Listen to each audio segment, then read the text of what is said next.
Olá, eu sou o Murilo Giacomassi, Head de Conteúdo Co-Branded da MIT Sloan Management Review Brasil, e nós estamos aqui diretamente da FebraBanTech 2025, em parceria com a Capgemini, produzindo diversos conteúdos sobre os temas que permeiam o mercado financeiro. E hoje a gente vai falar sobre IA generativa e agentes autônomos, construindo o futuro com segurança, eficiência e escala. E para falar sobre esse assunto, eu estou aqui com o Gustavo Botelho, AI Analytics e Quantum Principal Engineer no Banco do Brasil. Bem-vindo, Gustavo. Obrigado. E estou aqui também com o Rafael Lima. Ele é Generative AI e Data Science Senior Executive na Capgemini. Bem-vindo, Rafael. Muito obrigado. Bom, eles vão falar sobre como navegar nessa nova era de agentes autônomos, plataformas generativas, e como que você pode se atualizar, enfim, o que está acontecendo de mais novo nesse cenário, e também contar alguns cases aqui do Banco do Brasil. Então, para começar o nosso bate-papo, eu queria pedir primeiro que você se apresentasse, né? Acho que a gente estava até comentando aqui no início da entrevista que esses cargos nossos são bonitos, mas o que vocês fazem na prática, começando aí pelo Gustavo? Legal. Eu hoje atuo, como líder técnico da plataforma de AI Analytics do Banco do Brasil. A gente tem hoje, tanto a diretoria de tecnologia quanto uma unidade exclusiva para AI Analytics lá no banco, né? Então a gente atua sempre em conjunto. Eu atuo bem nesse direcionamento técnico, mas principalmente na voltadaria à plataforma, né? Tanto para Analytics, IA, e agora também a gente tem um módulo, estamos começando uma iniciativa de experimentação em computação quântica. Legal. E você, Rafael, qual que é o teu escopo aí na Capgemini? Meu escopo na Capgemini é resolver problemas. Então, seja problemas de clientes, auxiliar os problemas que meus times estão enfrentando a serem resolvidos. Então, por mais que o nome em inglês do cargo seja bonito, no final do dia a gente acaba resolvendo problemas. Legal. Tá? No nosso caso aqui com inteligência artificial e inteligência artificial generativa. Legal, legal. Gustavo, para dar um contexto geral para nossa audiência, eu queria que você contasse sobre como que o Banco do Brasil está estruturando a plataforma de AI Analytics e quais são os principais pilares tecnológicos desse posicionamento do BB. Bacana. O banco adotou já há alguns anos, uma estratégia de plataformização, ou seja, dentro da diretoria de tecnologia e apoiado por algumas outras unidades, como eu falei, tem a de AI Analytics, tem a de segurança, enfim. A gente atua nas disciplinas da tecnologia como plataforma. Então, a gente tem a de AI Analytics, mas tem a de mobile, tem a cloud, enfim. Isso muito seguindo o que o mercado já vem fazendo também, E também o que a gente estudou no passado com algumas consultorias, Então, hoje, a gente funciona a nossa plataforma de AI Analytics, a gente chama de A2B2, de Inteligência Artificial e Analítica do Banco do Brasil, até um nome sugerido por um LLM, baseado no Star Wars, bem que a gente gosta. Bem geek. E aí, assim, a gente atende a todo o banco, enquanto plataforma tecnológica, para a construção de soluções, desde da pessoa que quer experimentar, e todo banco mesmo. Então, até mesmo, por exemplo, de norte a sul do Brasil, os funcionários, seja de agência, seja de unidade de apoio, de diretoria estratégica, tanto para criar, por exemplo, dashboards, ETLs, alimentar painéis, até mesmo para projetos mais complexos, às vezes, com a questão de modelos não só de machine learning, mas deep learning, agora de IA generativa também. Então, a gente que provê esse ferramental, enquanto parte da diretoria de tecnologia, para todas as soluções que o banco cria, tanto interna como externamente, no tema, de AI Analytics. Então a gente faz, é como se a plataforma ela fosse um middleware, que estabelece ali os padrões de segurança, de eficiência, velocidade até de evolução do ferramental, para que as outras áreas possam se preocupar com os seus negócios e não ter que ficar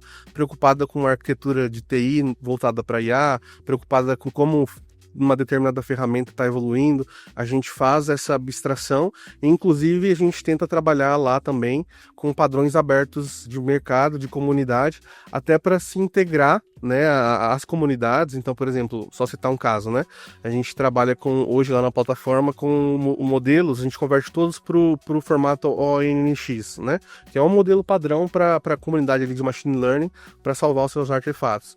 Então, com isso, a gente garante tanto flexibilidade, agnosticidade a ferramentas, mas, claro, também sempre aproveitando que cada uma ali tem de oferecer de melhor, E aí cada área usa no que melhor precisa, Legal. É interessante isso porque não só no setor bancário, mas as empresas, elas querem que as áreas usem AI, Que isso não seja uma coisa só de um time específico, só da área de tecnologia.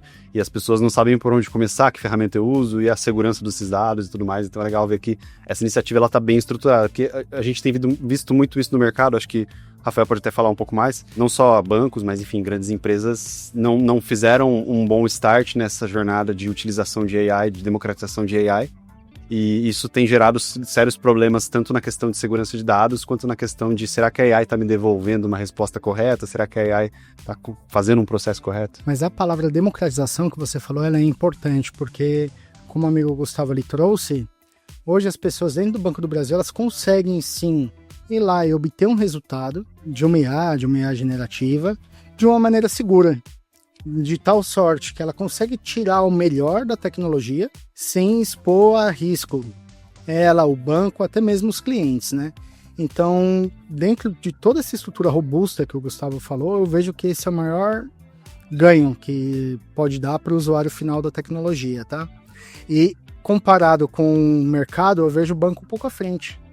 O Banco do Brasil um pouco à frente nisso, porque ele vai lá, constrói uma estrutura safe by design, enfim, o dado é democratizado, mesmo andando em passos que muita gente pode falar, não está tão rápido, mas são passos consistentes e tá direcionado para a estratégia da área de tecnologia, né?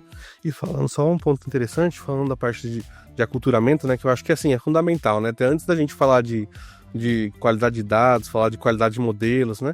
Acho que primeiro, eu sempre falo que quando a gente fala de AI, a gente tem que pensar muito nas pessoas primeiro, né? Não só se elas vão saber lidar ali, né, com o valor de um dado, que nem, né, foi falado, com a preocupação que tem que se ter com um dado, com o modelo, enfim, mas também nas consequências que isso pode trazer na vida, né? E lá no banco a gente tem isso muito em pauta. Inclusive a gente tem publicado no nosso site de relacionamento com investidores as nossas diretrizes de IA responsável e ética. Legal. Que a gente segue com qualquer stakeholder, inclusive com os nossos parceiros, né? Mas o que eu queria trazer, por exemplo, nessa questão de aculturamento, é que inclusive um dos módulos que a gente tem lá na plataforma, ele chama Lab Lite, né? Lab com 2 Bs, tudo a gente põe 2 Bs lá, porque... BB, né? Banco do Brasil. Banco do Brasil, né? Então, assim, ele chama Lab Lite, que a gente pensou justamente para quem quer começar a experimentar, né? E, por exemplo, às vezes está... Porque as máquinas das unidades de negócio, às vezes não tem... Às vezes não, né? Em geral não tem aquele poder que eventualmente uma máquina lá do data center tem, né? Então, assim, para até seguir nessa democratização, esse módulo Lab Lite foi pensado justamente até para rodar, abrir ali o Jupyter Notebook, o ambiente de programação, no próprio browser. Legal. Da máquina do funcionário. Claro que não vai ter acesso a bases corporativas e tal, aí ele precisaria ir para outros módulos, mas para ele começar a exercitar ali a ciência de dados básica, ele já consegue. E muito disso também do aculturamento a gente conduz lá com os nossos parceiros que estão lá nos nossos times, né? Legal. Tá fazendo uma analogia aqui com o Banco Central, uma sandbox, né? Sim. Legal. Recentemente eu ouvi uma palestra do Karim Lakhani, que é um professor da MIT lá dos Estados Unidos de Boston. Ele é especialista em AI.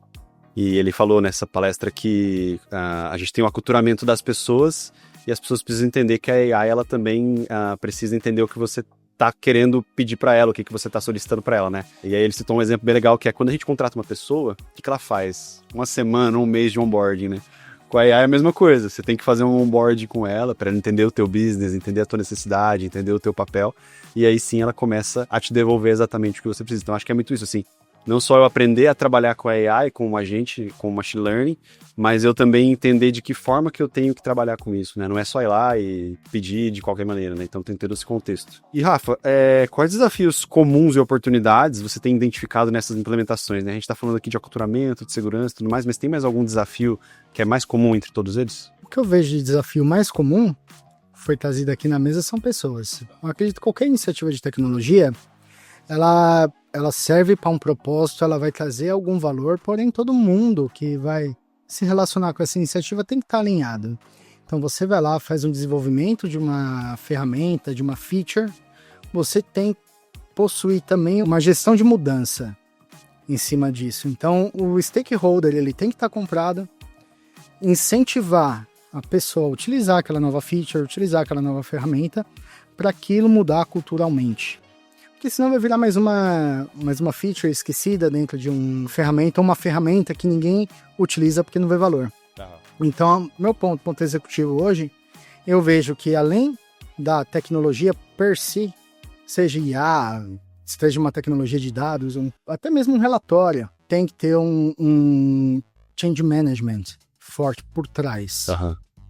Não é simplesmente uma adoção de tecnologia, né? Não é simplesmente uma adoção de tecnologia. E a gente viu muito isso, por exemplo, quando chegou aquele boom de agilidade, temos que ser ágil, método ágil, né? A mesma coisa, a gente teve um aculturamento. E é engraçado porque esse ponto que você tocou, acho que é um ponto interessante. A gente tem esse caso do bebê que tem o lab, né? E com certeza devem ter ações de cultura para explicar o que é, qual a função, incentivar as pessoas a utilizar, para não cair exatamente nessa vala que você comentou, né? De, eu adoto uma tecnologia, eu invisto um caminhão de dinheiro nessa tecnologia, mas ninguém utiliza, e se utiliza errado porque não está sendo aculturado, né? Mas a cultura de ter um lab, e outros grandes bancos, outras grandes instituições financeiras têm, é uma cultura que mostra que sim, a gente tem apetite ao erro, mas vamos errar de uma maneira controlada em um ambiente seguro. Se der certo, vamos escalando aos poucos. Então, essa cultura de lab, de você ter o seu sandbox, ela é benéfica nesse ponto. E eu estou sentindo que não só grandes bancos, como outras indústrias também estão perseguindo esse tipo de estrutura, sabe? Legal, legal. E é preciso porque ao mesmo tempo que você nesse ambiente restrito, né? Você consegue experimentar coisas novas, inclusive se for ver na questão da definição das plataformas ali, né, na disciplina de plataformas, né, se fala muito hoje de platform engineering, né, no lado da IA se fala de AI engineering, né, então assim, é muito isso, ter um módulo para você experimentar e ver o que faz sentido, o que não faz, e depois você integra, obviamente, com todos os guardrails, tudo no corporativo que fizer sentido, né? Isso, inclusive, deixa o trabalho ali da organização toda, né, mais eficiente. E uma coisa assim que eu acho que é legal citar, não só para fazer propaganda do banco, mas vamos aproveitar e fazer, né? Para dizer o quanto que o brasileiro, né, as pessoas no Brasil, em geral, têm esse interesse por tecnologia e, no caso, por IA, né? Dados e IA. Porque no ano passado, né, junto com nós da plataforma, né, a 2B2 de AI Analytics, junto com a área que cuida da governança e estratégia, né, de IA do banco, que eu citei, a OAN, a gente lançou um programa que até a Tarciana citou numa palestra dela ali na abertura do Febrabantec, né, foi o Academia, né, e aí, assim, era aberto para funcionários do país todo. E a gente teve mais de 20 mil inscritos e pessoal participando. Nossa! Exercitando ali as ferramentas da 2B2. Só que isso não só no banco, eu vejo no Brasil como um todo. As pessoas carecem dessas sandboxes, vamos dizer assim, nas vidas delas, né? Sim, sim. É engraçado porque hoje a gente tem a IA embarcada no celular, a gente tem a IA da Apple, da Google, do Android e tudo mais, mas as pessoas não entendem o potencial daquilo ou têm receio de utilizar aquilo exatamente por esse ponto. E na prática, Gustavo, como que essas aplicações têm rodado, né? Quais são os principais casos de uso da IA e também quais aprendizados foram obtidos com esses projetos, implementações? Se você pudesse citar algum caso específico, seria interessante. Sim. Muitos a gente tem conduzido lá, né, junto com os nossos parceiros. A gente tem, assim, do ponto de vista da plataforma, né, a gente muito se fala em IA generativa hoje, né, então a gente tem alguns cases de IA generativa voltado à parte de documentação. Então, alguns agentes simples, assistentes inteligentes e agentes inteligentes simples, às vezes que ali, né, analisam um documento ou outro, extraem informações, fazem resumos, né, sempre para coisas internas. Até a gente tem, como o Rafael falou, né, lá no banco a gente preza sempre, beleza, é legal tecnologia, precisamos avançar, sim, o Brasil tem capacidade para isso, né, não só o Banco do Brasil, mas o Brasil como um todo, mas a gente precisa sempre fazer de forma, né, responsável e ética para ser benéfica à sociedade, né? Tem aquela bela velha frase, né? Nenhuma tecnologia é boa nem ruim, depende de como e para que você está utilizando, usa, exato. Então, assim, a gente tem que ser responsável enquanto condutores da tecnologia nesse sentido. E aí, assim, a gente, além desses agentes, né, de ler documento, acessar documento, ler, resumir, permite construir também documentos padrões lá do banco, enfim. A gente tem alguns casos com algumas áreas de negócio. Um caso muito famoso é da ARI, que é a área de recomendações inteligentes.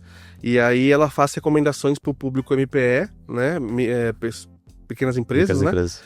Micro e pequenas empresas, baseado no perfil ali da empresa. Isso não vai diretamente para o consumidor final, a gente tem essa diretriz ainda lá de que a IA generativa, até por conta da alucinação, da maturidade da tecnologia, ela ainda não pode ser, né, ter esse contato direto com o cliente. Então, ainda passa pelo gerente ali da pessoa física, né? Analisar o que faz sentido ou não enviar lá para ele. Temos também sugestão usando IA clássica e também algumas coisas de IA generativa no nosso app de investimentos, também não direto ainda para o cliente, mas assim, temos alguns casos internos também, né? Tem um caso que particularmente facilitaria a minha vida se ocorresse no passado, né? Eu, na minha carreira, vim de outras casas, então tive o privilégio de trabalhar em outros bancos. E minha jornada de trabalho era analisar a instrução normativa para calcular risco de crédito. E hoje o BB tem um case lá que facilitaria muito minha vida, que é o INGPT, que ele analisa as instruções normativas e ele vai respondendo para você conforme você vai perguntando sobre essa instrução normativa. Se eu tivesse essa ferramenta no passado, eu acredito que eu teria decolado na minha carreira, feito meu chefe muito feliz, porque calculava uma rotina chamada RWA-CEPAD, que era calcular o ativo ponderado pelo risco de crédito, né, de forma padronizada que o Banco Central pedia. E era sobre uma circular chamada 3644, se eu não me engano. Então, eram muitas páginas que tinham muitas instruções de como relacionar o produto de crédito com o indicador correto de risco. Então, o banco, no final do dia, ele tinha que guardar um certo volume financeiro para evitar o impacto caso a inadimplência estourasse, né? Hoje, a pessoa ela não precisa parar um tempo, parar uma semana, analisar a normativa como tudo, aquilo já está na mão dela em formato conversacional. Esse que é o grande ganho que eu teria no passado se eu tivesse essa solução aqui. Então, para mim, esse é um caso de uso que traz muito valor, principalmente quando a gente vê redução de custo operacional. Eu poderia estar focado em outras coisas se eu tivesse essa ferramenta. Com certeza. Trazido mais eficiência no final do dia para minha rotina, entendeu? Com certeza. E isso que você falou é um ponto interessante. Eu sempre faço essa analogia quando as pessoas usam aquele discurso de a IA vai roubar meu emprego. Não. Muito pelo contrário, eu acho que a IA ela vai te dar mais agilidade, te desafogar, né, nessas coisas mais operacionais, para que você realmente consiga amplificar o teu melhor, que é você fazer uma análise mais apurada, você ter mais tempo para fazer essa análise e tudo mais. Então, eu acredito que, como você falou, se você tivesse essa ferramenta no passado, muito provavelmente você conseguiria ter feito análises muito melhores e muito mais detalhadas, dado o tempo que você teria, porque a IA teria feito um baita de um trabalhão que você gastou bastante tempo fazendo ali. Então, acho que no BB vocês devem estar vendo muito esse ganho de tempo, né? Esse ganho de eficiência, esse ganho de agilidade. Sim, e aí pensando assim, né? Lembrando que nós somos uma empresa mista, mas nosso sócio majoritário, né, é o governo, então nós temos muito essa, não só por isso, mas também por isso, essa responsabilidade com o país, né? Então, além de ser uma empresa ali que está concorrendo com os demais bancos, né, e empresas do setor financeiro, vamos dizer assim, comercialmente, né, a gente também tem todo esse pensamento voltado, né, questão de ESG e tal, mas também esse olhar voltado para o Brasil, né. Então, assim, é uma coisa que a gente sempre fala, isso que você acabou de dizer, a gente sempre fala para os nossos colaboradores. Inclusive, tem alguns estudos de algumas consultorias que falam, eu não lembro a ordem exatamente, posso errar aqui, tá, mas é tipo assim, a IA vai acabar com, sei lá, 30 milhões de empregos, mas ao mesmo tempo vai criar 50 outros novos milhões de empregos. Vão ser novos empregos. Quem diria que existiria, por exemplo, curador de chatbot há um tempo atrás? Quem diria que existe engenheiro de prompt, que hoje, na verdade, está virando mais um engenheiro de IA generativa que de prompt, né? Sim, sim. Então, assim, vai mais surgir profissão do que ser extinta. Essas manuais, sim, vão ser, né, tendem a terminar para liberar os seres humanos até para fazer essas tarefas, né, mais assim, intelectualmente, né, criativas e tal. Sim.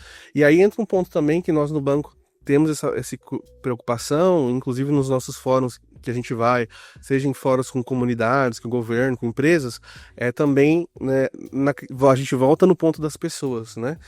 Nós precisamos, pensando, né, não só país, mas mercado, setor, enfim, também capacitar as pessoas, porque não adianta assim, eu falar, agora não vai ter mais esse emprego que você faz hoje, né? Não, assim, capacitar para que ela possa também trabalhar ali no mundo agora da IA, porque não tem mais volta, né? Exato. Estamos numa hype, né? É uma hype que a gente está vivendo hoje, né? Muita gente quer usar IA generativa qualquer coisa, porque tem que usar, né? Igual teve a hype da agilidade, igual teve a hype da cloud, agora é a hype da IA generativa, né? Mas assim, diferente de outras hypes, essas que eu citei vieram para ficar também, mas a IA também veio para ficar. E a gente precisa olhar para a comunidade, para a sociedade, e também, ao mesmo tempo que a gente sabe que esses empregos vão ser extintos, mas que novos vão ser criados, é um olhar que o banco tem, sabe? Sim. Muito na sua pauta. Como que eu preparo os colaboradores para esses novos empregos. Isso aí, é isso aí. Exato. Eu acho que esse é um ponto bem importante, assim. Eu não vou usar a IA para substituir o meu trabalho, mas eu preciso entender como que eu acoplo a IA no meu dia a dia.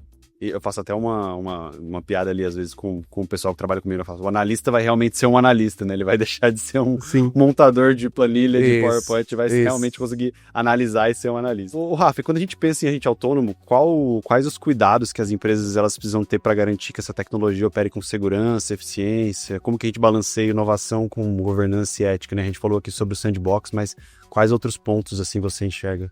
Eu vou usar aqui a falar um pouquinho sobre um carro autônomo. Então, um carro, por definição, é um objeto que te leva de um ponto A a um ponto B, com você dirigindo. Hoje, a Tesla tem o seu carro, ela consegue, através de sensores, ter essa direção autônoma. Os Estados Unidos explora bastante isso. Na Europa tem muitos Teslas, porém, por legislação, eles não podem funcionar. Então, você vê um mercado americano, ele aceita melhor o risco, enquanto o europeu, ele é um pouco avesso e está até mesmo sob júdice do AI Act na Europa. Então, a gente tem um balanço saudável entre inovação e governança. O que a gente consegue ver? O que nós conseguimos ver? Hoje, procurando no YouTube, vídeos de acidente com Tesla. Significa que um carro autônomo não vai ter acidente? Não. Vai ter. E a questão é, são menos frequentes que uma direção convencional? E mais importante de tudo, dado que ocorreu um acidente com o carro quando ele estava operando de forma autônoma, de quem é a culpa? É do Elon Musk? É da pessoa que estava dirigindo? Quem que é o responsável pelo aquele acidente? Quem que vai ter que levar uma pessoa para o hospital? Quem que vai ter que lidar com a questão jurídica por trás? Então, assim, quando falamos em agente autônomo, agente, pelo português, é aquele responsável por executar uma ação, e autônomo sem supervisão. Então, para mim, colocando de forma clara, os riscos estão na mesa, vai muito da empresa. O apetite ao risco dela. Ter o apetite ao risco ou não, e se tiver apetite ao risco, mensurar o impacto desse risco. É um impacto que eu estou disposto a tomar? Não é um impacto que eu estou disposto a tomar, mas, sendo o impacto que esteja disposto a tomar, a gente volta na velha salvaguarda dos dados. Eu tenho dados de qualidade que me habilitam a ter um agente que tome uma decisão autônoma? Honestamente falando, esse é o desafio da maioria das empresas do mundo hoje. Dados de qualidade. Por que a Tesla inova desse jeito? Porque ela consegue coletar os dados no próprio carro, com sensores em tempo real, embarcado ali, não tem período de latência. Do jeito que ela quer, né? Do jeito que ela quer e pronto. Então ela, sim, consegue operar de forma autônoma. Tendo esses cuidados, eu acredito que a gente pode trabalhar com a agente autônomo. Puxando um pouquinho para a Capgemini aqui, seguimos todos os frameworks de governança e estamos aware de todos esses riscos para atuar de forma consultiva e preventiva para a implementação dessa tecnologia em nossos clientes. Perfeito. Mas eu vou lançar uma polêmica para vocês responderem. É muito mais fácil eu parametrizar um agente autônomo para cumprir a governança ou as pessoas? Porque as pessoas, elas interpretam ali a governança, entendem os riscos, mas elas podem decidir ou não fazer certo ou errado, né? Já o agente autônomo, não. Eu defino parâmetros e ele segue aquele parâmetro. O que vocês acham? Eu acho que é meio que aquela história do ovo da galinha, né? Porque quem é meio primeiro, né? Porque, na verdade, assim, eu acho que sim, com relação a decidir se vai ou não seguir, eu acho que sim, né?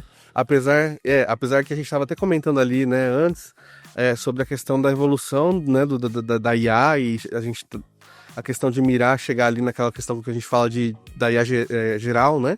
Em que os modelos, né? A IA, enfim, os modelos de IA em geral, vão ali sim começar, né, a ser tomar decisão, talvez até ter algum nível ali de consciência e tal. E aí pode acontecer também dele falar que não quer. Mas assim, estamos sendo futuristas, né? Mas eu acho que, pensando no processo de definir a governança, também é um processo bem complexo. E aí, eu acho assim, eu acho não, né? Até eu vi essa citação e eu concordo. Eu esqueci quem foi o autor, mas assim, que a IA, não só IA, mas outras tecnologias que propiciaram uma revolução industrial, e a IA está fazendo isso, né? Que é uma revolução em toda a forma de organização da sociedade, né? Ela é cada vez mais uma ciência política do que uma ciência exata, né? Perfeito. Então, assim, quais são os guarda-reios que eu preciso definir exatamente? Ninguém tem a forma de bolo concreta, né? Existem empresas, né, de mercado que estão exercitando isso há anos, né? Mas dizer assim, são os guarda-reios ou a governança ideal, assim, não é matemática, né? Que é 2 e 2 são 4, Sim, né? sim. Então, essa discussão também é bem complexa. Até se você quiser complementar, isso envolve muitas áreas, e por isso que, assim, eu gosto muito, eu sempre falo, e eu acho que, inclusive, quando a gente vai abordar IA, seja no âmbito de um grupo de tecnologia, seja na esfera do governo, seja na esfera da academia, seja qualquer esfera, é muito interessante esse diálogo interdisciplinar com pessoas de vários perfis, porque, por exemplo, filosofia, direito, sociologia, da IA, claro, tecnologia, porque, por exemplo, e com muito gosto da parte tecnológica, né? Sim. Mas eu não tenho bases de direito, de filosofia, de sociologia. Para olhar o impacto da IA na geopolítica, na economia. Isso. Complementando um pouquinho, eu vou um pouquinho na contramão e sendo polêmico também. Eu penso que governança não tem que atrapalhar a inovação. Sim. Porque toda empresa, ela nasce com um propósito. Ela tem um valor para oferecer para a comunidade, até mesmo para o seu usuário final. E quando você coloca qualquer agente autônomo ali, ele colabora ou não para chegar nesse propósito. Certo. Aí a governança, ela entra e fala, ok, colabora, mas o risco é esse. Enquanto organização, vamos tomar ou não? Então, para mim, é uma questão de balança. Aham. Qual o tipo de passo que a gente dá para chegar no nosso objetivo? Eu sou muito pró inovar, desde que essa inovação seja consistente e gere valor para o cliente no final no final do dia, entendeu? Perfeito. Mas esse risco tem que estar claro. A governança está ali, não para impedir, mas para alertar. Olha, o risco é esse. Eu também não sou contra a inovação não, mas aliás, eu apoio demais, inclusive no banco a gente estimula a parte, eu vim desse mundo das pesquisas, né, que eu fui pesquisador, inclusive corporativo lá do banco, a gente trabalha muito com essa questão de pesquisa, né? E eu acho que é isso mesmo, tá, né? Você foi perfeito aí, cirúrgico, né? Assim, talvez o ponto que eu tentei tocar ali foi mais na parte assim, né? Talvez a gente não consiga, assim, tocar como a gente gostaria todos os níveis aí do negócio, né? É porque é uma ciência, vamos dizer assim, é uma área, não é nova porque já vem aí desde 1950 os estudos, né? Mas assim, na indústria ainda é nova, sim. ver. O boom é muito recente. Mas esse seu ponto é muito importante, né? Mas assim, se o próprio modelo de machine learning ele aprende com erro, por que a gente tem que se cobrar de ser perfeito? Claro também, que a gente vai errar. Exato. Entendeu? Então, vai ter um ponto que a gente vai estar descoberto sempre. Legal é dentro do que a gente tem visibilidade, a gente tentar se prevenir. Exato. E eu acho que esse ponto que você comentou, né? Você fez a analogia Europa e Estados Unidos, né? Regulamentação que tem na Europa, Estados Unidos, e depois trouxe para o cenário empresarial, para o cenário executivo, né? Que tem empresas que têm um apetite a risco, outras não, o risco está na mesa. Mas eu vejo que, quem não tiver esse apetite desse risco, dessa questão de regulamentação nesse momento, vai acabar ficando, entre aspas, para trás, né? Porque quando tiver regulamentado, ele não vai ter a cultura, ele não vai ter a prática, ele vai começar meio que do zero, né? Então eu acho que é muito isso, assim, é learning by doing, tanto a questão de aplicação da IA, quanto a questão de entender o risco. Mas por que as empresas, então, têm áreas de inovação dentro delas? Que é para instigar a pergunta, eu preciso em que momento reavaliar meu modelo de negócio dado o que está acontecendo no mundo? Sim. Então, para mim é isso. As empresas, elas querem inovar, ela tem uma direção correta seguindo, mas ela quer estar com atenção nos acontecimentos do mercado, novas tecnologias, novas possíveis parcerias. Então, assim, eu acho difícil hoje uma empresa que não tem um apetite à inovação, a sofrer algum certo tipo de risco. principalmente dentro da indústria financeira. Criar um novo produto de crédito, né, por exemplo. Eu acho que o ideal ali é o equilíbrio, né? Assim, na verdade, né? Então, por exemplo, que nem eu falo pensando ali no nosso mundo ali da plataforma.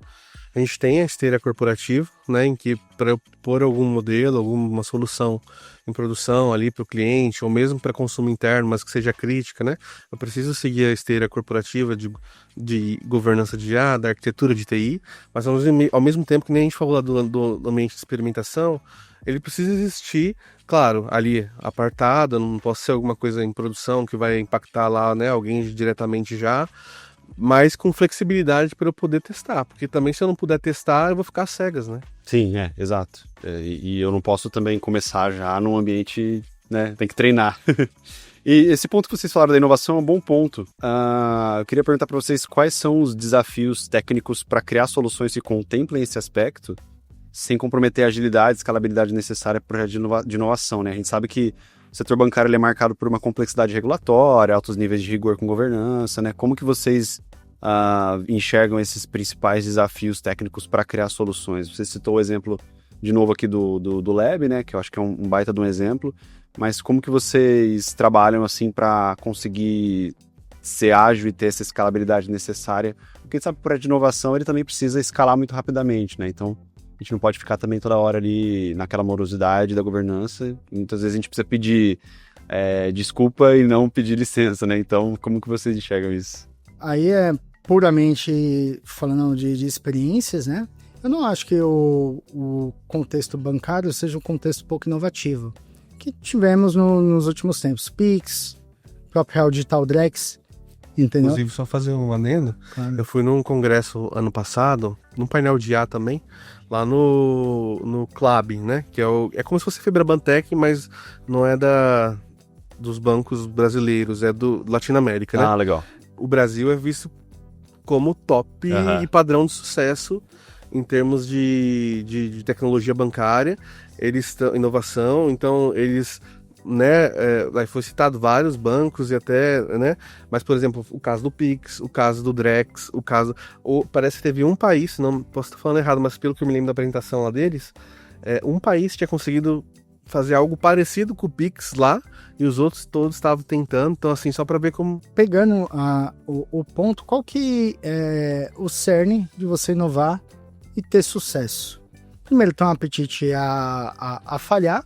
Então, se falhar, vão falhar rápido e tentar um outro case. Mas, num segundo momento, é tentar mapear uma dor correta de uma persona, que representa um grupo de personas. Então, você descobre quem é essa persona, qual que é o dia a dia dela, quais são os trabalhos que ela tem que fazer e quais são as fricções que ela enfrenta. Nessas fricções, pain points, onde um produto de tecnologia pode reduzir. E a partir dali você vai atuando em cima da redução desses pain points com tecnologia. Seja um produto de IA, de dados, um relatório. Então você consegue gerar valor. Sempre mensurando. Reduzindo esse pain point eu consigo, aí pensando em estratégia agora, colaborar para tal KPI, por exemplo. Se eu for reduzir, por exemplo, um pain point numa persona de marketing, eu consigo aumentar aqui o CLV de um grupo de clientes, o lifetime value do grupo de clientes e tanto. Consigo converter tanto em leads qualificados. Então, sempre tem nessa ponta de onde você quer chegar e qual dessas dores, se não resolvida com a ferramenta correta, se eu atacar primeiro, eu consigo pegar esse indicador de sucesso. Perfeito. Tem um ponto que eu acho muito importante, que inovação não é só eu sair experimentando que eu achar que eu tenho que experimentar do jeito que eu achar que eu tenho que experimentar, tá? É uma disciplina, inclusive, muito assim, profunda e acho muito bonita também, apesar de eu gostar mais do lado de sujar a mão ali, né? Mas, assim, a gestão da inovação, né? Inclusive, a gestão da inovação tem metodologia, a gente sabe que tem escalas, né? Da questão da pesquisa e da aplicação da pesquisa, né? Como a questão da escala de TRL, né? Da NASA e tal. Então, né, quanto a pesquisa está do nível, né, teórico até o aplicado, né? Sim. Então, tem tem toda uma metodologia e a gente precisa acompanhar, inclusive com métricas, né? Não tô falando que tudo tem que dar certo, né? Não é, claro, se tudo tiver que ser certo, então... Não começava nada, né? Não começava nada, né? Já tá tudo resolvido. Mas assim, não é fazer inovação por fazer, ou, que nem ele falou, é importante estar vinculado a um objetivo claro, né? E tem toda essa disciplina de gestão da inovação, gestão, né? Pesquisa, desenvolvimento de inovação, que é uma ciência, inclusive. Sim. Né? Eu trabalhei durante muito tempo com inovação aberta e numa grande indústria.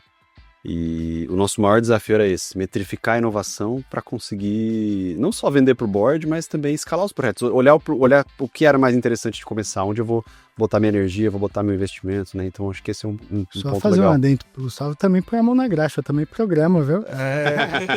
Ele tá falando lá que você também... Não, eu gosto também. Mas eu comentei isso até porque, por exemplo, hoje eu tô liderando também as iniciativas de Quântica, né? Quântica está entrando nessa nossa metodologia que a gente, claro, estamos aprendendo também, estudando. Inclusive o banco tem uma área de gestão de inovação própria, não é lá a plataforma de AI Analytics, né? Mas que a gente segue, né? Tá sempre ali junto com eles para eles monitorarem, né? O que a gente está estudando ali e nos ajudar também no processo, né? Legal. Mas como eu falei, né? É uma disciplina que eu gosto muito, mas eu prefiro a mão na massa ali, se ficar sujo de graxa, Codar. né? Codar, né? Eu também. Esse ponto que você falou de quântico aí é até um gancho aqui para minha próxima pergunta. Queria ouvir de vocês quais os próximos ciclos de inovação tecnológica que vocês veem que devem impactar as operações do setor financeiro, mas não só do setor financeiro, de maneira geral.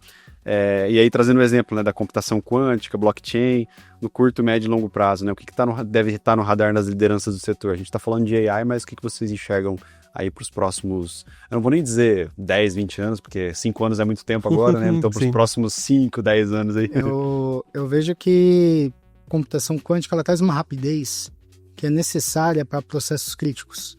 Então, o banco ele sofre com várias tentativas de ofensores em cibersegurança, por exemplo, fraudes, seja transações fraudulentas de cartão de crédito, ele como emissor, ele precisa responder de maneira rápida se autoriza ou não uma transação.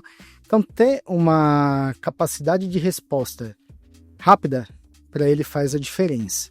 Não que hoje já não tem. Então, eu penso que o futuro agora é usar essa capacidade da computação quântica para respostas rápidas, problemas que necessitem respostas rápidas. Aí, seja envolvendo IA, seja envolvendo heurísticas, que são regras duras, enfim, mas preciso responder rapidamente e a tecnologia atual não me suporta. Então, vamos para uma tecnologia quântica. Eu pedi para o Gasmin complementar aqui. Beleza. Eu vou, assim, partir do geral para o específico, né? Vamos assim, lá. Só fazendo um gancho também na outra pergunta, mas falando da questão da gestão da inovação brevemente, e fazendo o jabá aqui também, mas é uma ajuda também, né? É um case. É um case.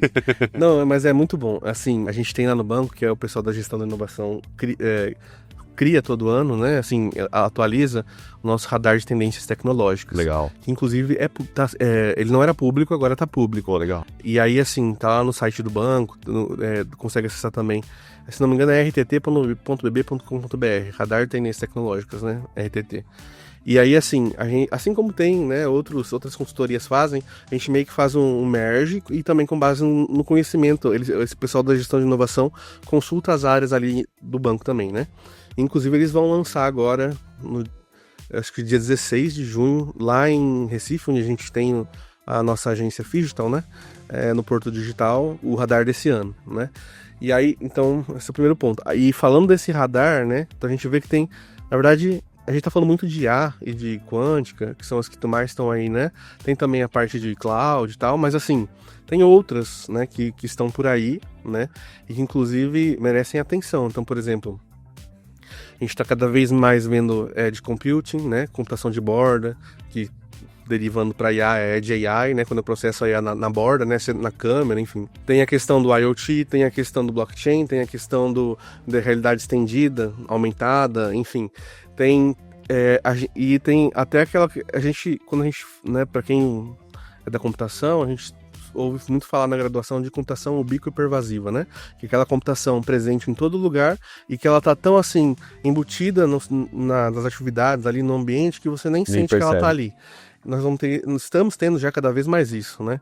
Se não me engano, quando eu estava no mestrado, eu vi um estudo e isso já faz uns mais de 10 anos, um estudo que cada cidadão da Inglaterra já aparecia no mínimo 100 vezes por dia em câmeras de segurança do circuito público lá.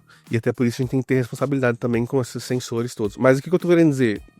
Essas tecnologias todas, elas estão convergindo, né? Então a gente está falando de uma hiperconvergência de tecnologia. E aí a possibilidade de disrupção, né, para novas arquiteturas de TI e principalmente novos negócios, né? Aí o céu é o limite. Então eu vou ter, por exemplo, como a gente falou de agentes, né? Inclusive a gente está começando a desenhar uma arquitetura de referência multi-agente lá para o banco, com os protocolos de mercado, MCP A2A. E aí, por exemplo, eu vou ter agente, sei lá, um agente que vai estar na minha camiseta, um agente que vai estar no meu óculos, um agente que vai estar na minha geladeira, enfim. Então, assim, vai ser, não tô falando que é agora, tá? Até seguindo um pouco, eu falei que a gente tá na hype, né? Tem gente que acha que dá pra fazer um agente fazer o café pra você, né? Não faz o café e ainda põe 2 cubos de gelo. Né? A Jarvis, né? Do Homem de Ferro. Pois é. Pra mim é mais Black Mirror, isso aí. Pois é. Não, eu falo assim, calma, gente, calma. Estamos começando, né? Você vai demorar alguns anos aí, mas assim, mas eu entendo que vai acontecer. E um dos temas, né, que eu acho que vai muito assim importante da gente começar a olhar, dentre todas as tecnologias emergentes, é a questão da computação quântica. Porque, assim, é um novo paradigma computacional, a gente não programa igual a gente programa na computação clássica. Então eu faço, vou rasgar meu diploma e jogar fora, ter que fazer outra graduação. Começar do zero. Poxa, mas assim, inclusive no banco entrou agora, né, no último concurso, muitos físicos e químicos que têm essa expertise, porque a gente está trabalhando com átomos, então é muita álgebra e questão de propriedade material, né? Então assim, não tem case assim em escala industrial ainda, né, no mundo, tá? E isso não estou falando só por mim, eu estou falando por contato que eu tenho com vários pesquisadores, inclusive de grandes empresas aí, né, e universidades. Alguns bancos, né, têm assim, fizeram experimentos limitados, então, porque dá para aplicar em otimização de portfólio, otimização de logística, né, resolver problemas que às vezes são intratáveis na computação clássica, do caixeiro viajante, como que eu percorro N sítios sem passar pelo mesmo, né, enfim, tem vários problemas, principalmente de simulação e otimização, mas como o hardware está ainda evoluindo, a gente não tem ainda essa capacidade de resolver um problema em escala industrial. Só que, quando isso acontecer, e muito em breve, a curva de aprendizado é longa. Então não vai dar tempo para quem já não estiver investindo desde agora. Por isso que a gente tem essa iniciativa lá no banco, né? Começar do zero, né? Não vai dar tempo. Inclusive, que a gente estava até comentando, né? Que um fator bem crítico, né? É a própria questão da criptografia, né? Não sei se você quer comentar. Não, da criptografia RSA. Então, você precisa encontrar números primos muito grandes e a computação quântica ela consegue fazer isso de uma maneira muito rápida, né? Então, essa criptografia não seria mais algo desafiador ou para qualquer pessoa que quisesse de maneira intencional descobrir uma senha sua, por exemplo, né? Então, a gente estava comentando muito nessa linha, o quanto essas tecnologias chegam e quebram esses paradigmas, como que a gente consegue inovar e resolver esses problemas contra algoritmos quânticos, né? Inclusive já existem algoritmos que foram propostos lá junto ao NIST e tal, que a computação quântica não quebra, diferente desses que a gente usa hoje. Só que assim, imagina você ter que adaptar toda a sua arquitetura de TI, sua arquitetura de segurança, todas as suas ferramentas, entendeu? Leva um tempo. Não é de ontem para hoje. Se você não se preparar antes, quando o computador quântico conseguir quebrar a chave dos algoritmos atuais que a gente usa hoje, né, não esses que foram desenvolvidos agora, estão sendo desenvolvidos agora, pensando na possibilidade da quântica, né?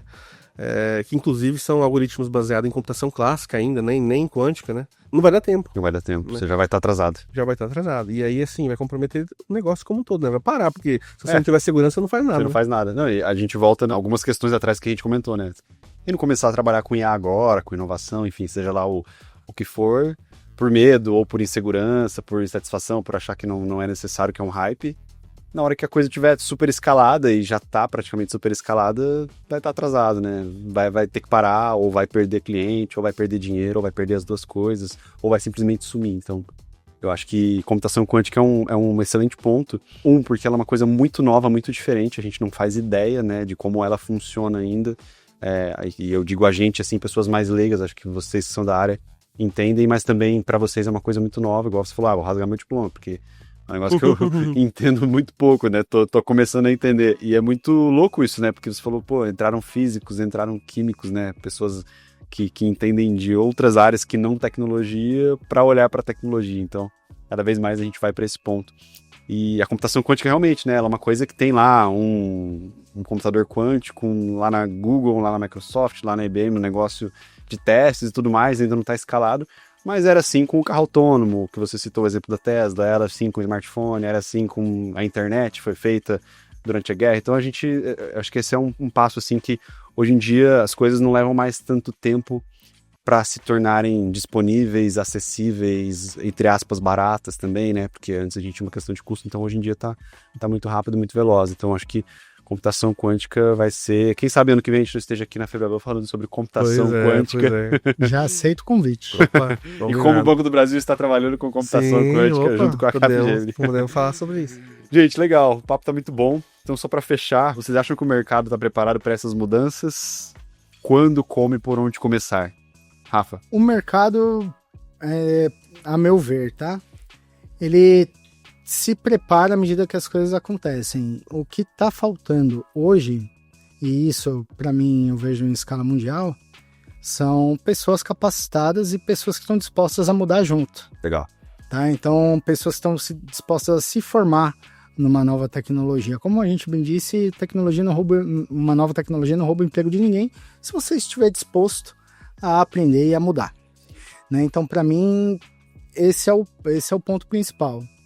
E a generativa chegou, tirou um monte de barreira de entrada de quem não sabia de tecnologia e hoje se intitula como especialista em IA, e tudo bem, tá? A pessoa ela consegue gerar um resultado, consegue gerar um artefato, e para mim isso é a maior prova que as pessoas conseguem sim se reinventar, tá? Então qualquer tecnologia nova que surgir, as pessoas têm que pegar e abraçar, ver o que consegue tirar de melhor, propor a aprender da melhor forma e tirar de melhor, tá? Então sempre para mim a mudança é pessoas. Legal. Eu vejo muito parecido. Eu penso que assim, a gente tem alguns setores, né, que estão à frente de alguns outros em termos de padronização de dados, qualidade de dados, né? Porque eu, na verdade, tô falando de dados porque o dado, pensando muito ali na IA, né, e também depois na quântica, né? O dado é um insumo fundamental, sim, né? Então, assim, a gente precisa, né? E eu vejo, assim, muitos países, inclusive no Brasil, né, já incluindo ali no letramento, né, das crianças, dos jovens, né, não só a robótica já está há mais tempo, né, da questão da lógica, tá, de programação, mas também alguns já incluindo essa questão do valor dos dados, né, né, por que eu compartilho meus dados, ou com quem compartilhar meus dados. Inclusive, assim, isso é um ponto muito importante, né, o cidadão ter essa consciência, né, e aí, o cidadão que eu falo sociedade em geral, né, mundo, né, porque, inclusive, até isso vai ser, já é, né, um nicho de negócio, né, então tem empresas que comercializam dados. Então, por exemplo, se eu, Gustavo, por exemplo, eu tenho o meu dado, tenho da minha esposa, do meu filho, né? Eu posso ter uma carteira de dados minha. Sim. Aí alguém pode me oferecer, eu consigo oferecer um produto aqui personalizado para você se você me fornecer seus dados. Hoje é muito assim, né? Mas imagina que no futuro eu posso ser remunerado pela evolução do produto daquela empresa, né? Então, assim, a questão de fornecer e ceder dados, claro, tudo dentro do autorização, tudo, né? Legalizado. Saber o valor disso, né? É muito importante, tanto para essa questão dos negócios, mas também para que a gente possa evoluir o resto das disciplinas, né? Então eu vejo que, assim, alguns países estão na frente, principalmente os países, né, mais desenvolvidos e que concentram ali a grande parte das organizações voltadas a dados, voltadas a IA, que já tem esse histórico mais arraigado, né, independente, assim, de região.